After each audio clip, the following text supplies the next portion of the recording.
They dropped bombs thinking they could bury hope. They shattered walls believing they could silence hearts. But what they didn't understand, what they could never understand, is this.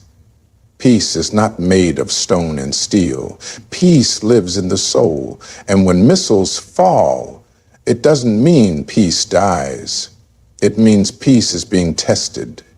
And in that test, the world sees who we truly are. This is not just another video. This is a voice for every nation that stood in the fire and chose love over hatred, dignity over revenge, faith over fear. It's a story of broken cities that refused to break, of wounded hearts that kept beating with compassion. You're not just watching history. You're witnessing a message the whole world needs right now. A message that goes beyond borders, beyond religion, beyond war. So don't blink. Don't scroll. Don't miss a second. Because what you're about to hear isn't just powerful, it's necessary. It's the reason peace still breathes in a world gasping for air. Stay with me to the very last word, because this might just change the way you see everything. Peace is not simply what happens when the guns go quiet or the bombs stop falling. Peace is not the empty silence after destruction. It's deeper. It's stronger. True peace lives in the heart, in the soul, in the choices we make, even when the world around us is burning. It's not just a condition, it's a conviction. Because real peace is not defined by what's happening on the outside. It's defined by what survives on the inside. And when a people know who they are, when they know what they believe in, when their purpose is rooted in faith, no amount of chaos can take that away. When missiles fall from the sky, they shake the ground, tear through homes and take lives. But they can never touch a mother's prayer, a child's dream, or a nation's truth. And that's where real peace lives, in the places weapons can't reach. It lives in a father who still teaches his son to be kind in a time of violence. It lives in a teacher who still shows up, chalk in hand, even though the classroom walls are shattered. It lives in a people who still bury their dead with honor and dignity, refusing to let hatred steal their humanity. Peace isn't passive. It's not weak. It doesn't hide. Real peace shows up in the darkest hour. It is a fire that burns quietly in the heart of a person who refuses to let war define them. That fire says, you may take everything I have, but you will not take who I am. And that kind of peace is stronger than any missile, more powerful than any army, because it lives not in policies, but in people. This is why you will see peace surviving even in the ruins, a child still smiling, a call to prayer still echoing through broken streets, a woman still covering her head and walking proudly through the dust. That is purpose. That is faith. That is peace. When you have a reason to live beyond fear, beyond revenge, beyond survival, that's when you are truly free. And no amount of war can steal that. They thought dropping bombs would destroy everything, but they forgot that some things are untouchable. Purpose, conviction, belief. These are the foundations of true peace. And that kind of peace, it doesn't fall. It doesn't flee. It stays standing long after the last missile hits the ground. When conflict erupts and the ground shakes beneath your feet, the first instinct is to run, to shield, to protect what little remains. But there are people, whole communities, even nations that do not run. They rise, not because the danger isn't real, but because their conviction is stronger than the fear. Conviction is the invisible force that war can never touch. It lives in the heart, in the spine, in the prayers whispered behind closed doors. When bombs rain from the sky and the lights go out, it's conviction that keeps the soul lit. It's conviction that says, I know who I am, and I will not forget it, just because the world has gone mad. You can shake buildings, burn homes, scatter families, but you cannot shake someone whose roots run deeper than the destruction around them. That's why some of the strongest people you ever meet are those who've had everything taken from them, except their dignity. Conflict is a thief. It tries to steal peace, comfort, stability, but it cannot steal your character. It cannot steal your faith unless you hand it over. And some people, some nations, never do. They lock it inside, they guard it like gold, and they pass it on to their children as the only inheritance worth dying for. Conviction turns pain into purpose. It doesn't erase the suffering, but it gives it meaning.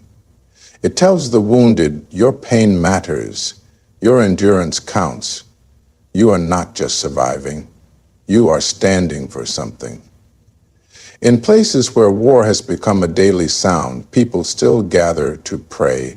They still cook meals. They still teach, love, build. That's not weakness, that's resistance. That's saying, you may take my land, but you will not take my truth. And it's that truth, the truth a person lives for and dies for, that keeps their spirit from collapsing under the weight of war. Conviction builds invisible armor. It's not made of steel, but of stories, faith, and memory.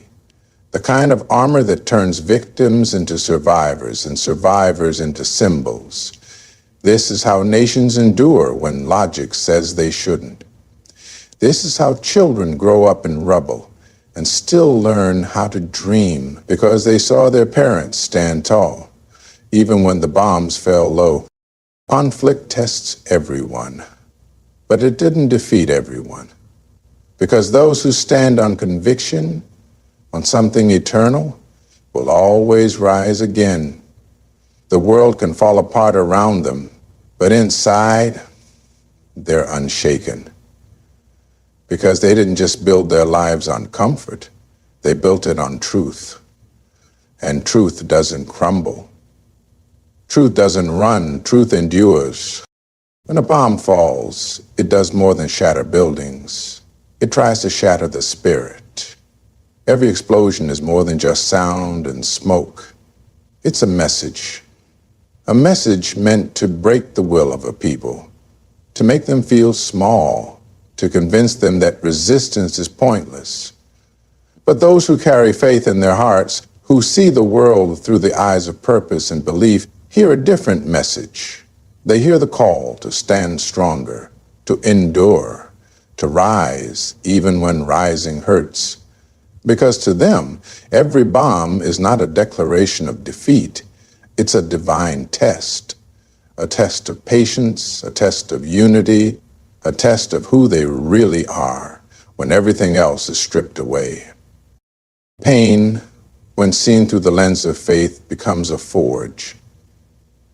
And what comes out of that fire is not brokenness, it's resilience.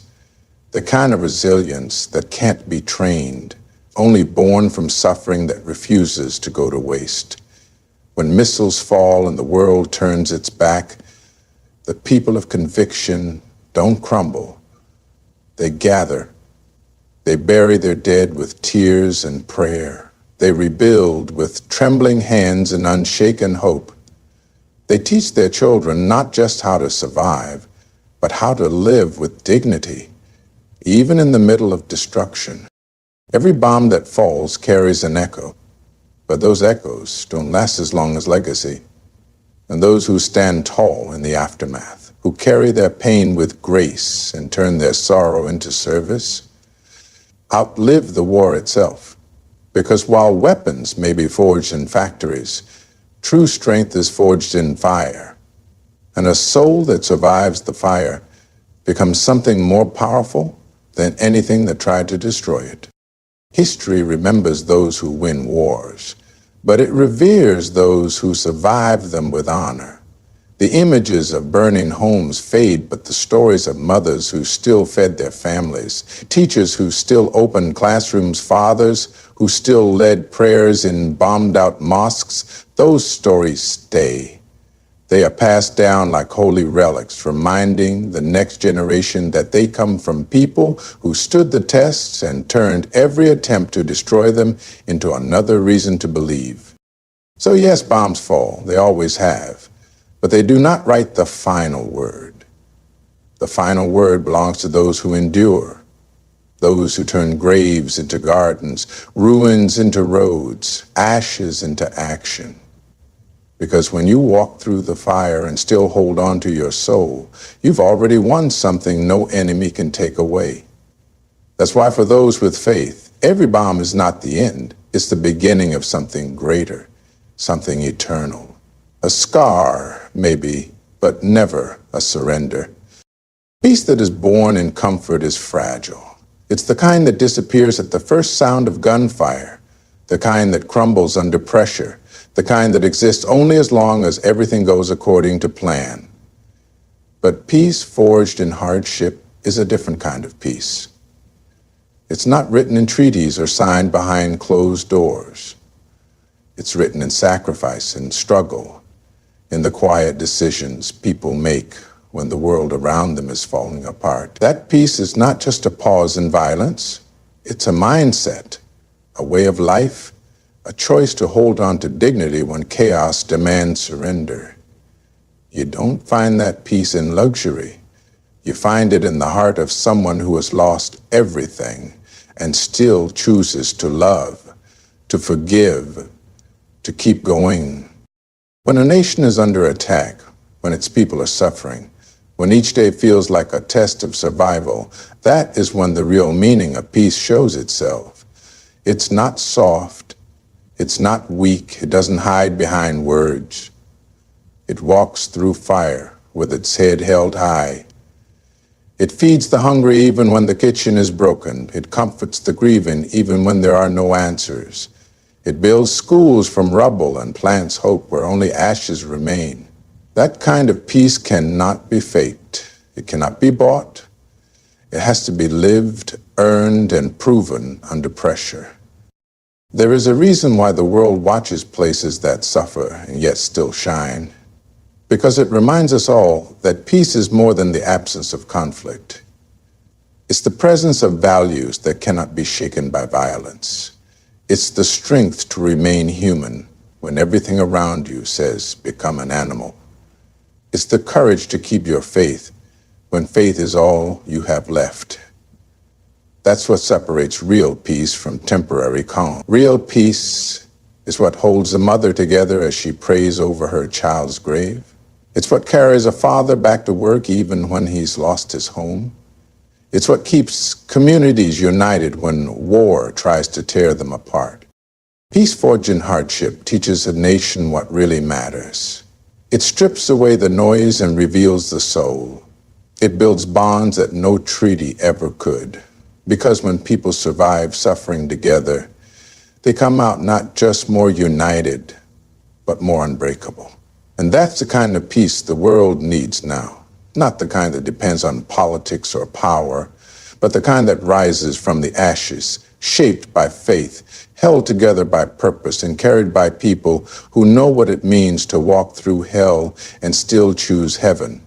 That kind of peace can't be destroyed. It can't be shaken. Because it wasn't handed down. It was built by hand with tears, prayers, and the kind of strength only pain can teach. In times of war, the world looks for protection in weapons, in walls, in alliances, in technology. Nations build armies, manufacture missiles, and race to outgun the enemy, believing that strength comes from firepower. But the people who truly survive war, who rise from its ashes with their spirit intact, are not the ones with the most guns. They're the ones with the most faith. Because when everything outside you falls apart, the only thing that can hold you together is what's inside. And faith is the shield that no weapon can penetrate. It is invisible, but it is immovable. It may not stop the missile from falling, but it will stop the soul from breaking. Faith is not a slogan. It's not something you wear only when it's safe. It's the quiet voice that whispers, "Stand firm," when the world screams, "Run." It's what allows a person to hold their ground even when their hands are empty and their heart is heavy. Faith says, "You can take my roof, you can take my bread, but you will never take my belief in something greater." That kind of faith becomes a shield, not against death, but against despair. It guards the mind from surrender, the heart from hatred, and the soul from fear. It turns victims into survivors and survivors into symbols. In the darkest moments of war, when the sirens fade and the silence of loss takes over, it's faith that keeps people breathing. When the power is cut and the roads are destroyed, it's faith that lights a candle and leads the way. It's not just about religion. It's about conviction. The belief that life still has meaning, that there is justice beyond what the eyes can see, and that pain is not the end of the story. It allows a mother to keep nurturing, a father to keep providing, a nation to keep rising, because they trust in a truth no bullet can touch. Faith gives courage to forgive when revenge is easier. It builds bridges in places filled with rubble. It speaks of peace in a language only the heart understands. In places where war has tried to erase identity, faith restores it. Where fear spreads like fire, faith becomes water. And even when the skies rain missiles, the people who carry true belief walk through the fire with their heads high, not because they are unafraid, but because they know their strength comes from beyond this world. Faith doesn't prevent the storm, but it makes sure you never drown in it. And that kind of shield is stronger than any weapon ever made. In a world filled with rage and revenge, where violence often begets more violence, the greatest act of courage is to keep loving when you have every reason to hate. When a nation is bombed, when its people are displaced, when its children grow up in the sound of airstrikes and sirens, hatred becomes an easy answer. But some people, some cultures, some hearts choose a different path. They choose mercy in the middle of misery. They choose hope in the middle of heartbreak. And that choice, that rare, defiant, beautiful choice, is what keeps peace alive even when everything else is falling apart. A wounded nation that keeps loving is the bravest nation of all, because it refuses to let pain rewrite its soul. It takes strength to fight, but it takes greater strength not to let the fight define you. When a family loses everything but still opens their door to a neighbor, when a teacher still teaches kindness in a classroom without a roof, when a father buries his child and still tells his remaining children to choose faith over fury, that's not weakness. That's divine resilience. That's love that refuses to rot under the weight of war. That's of people who have seen the worst of humanity and still choose to believe in its best. And that choice isn't accidental. It's spiritual. It's intentional. It's the result of generations taught not just how to endure hardship, but how to transform it. Revenge is loud, it screams, but love is stronger. It whispers and still moves mountains. When missiles fall and the world watches in silence, it's love that picks up the broken pieces. It's love that stitches wounds with prayer and forgives the unforgivable. That kind of love does not erase the pain, but it purifies it. It doesn't forget what was lost, but it honors it by refusing to multiply the suffering. We are conditioned to love with pain. We feel the loss, but it honors it by refusing to multiply the suffering. In the face of death, destruction, and betrayal, love says, we will not become what hurt us. That is real power. The world often celebrates victory in terms of land won or enemies defeated. But the true measure of greatness is what a people become in their suffering.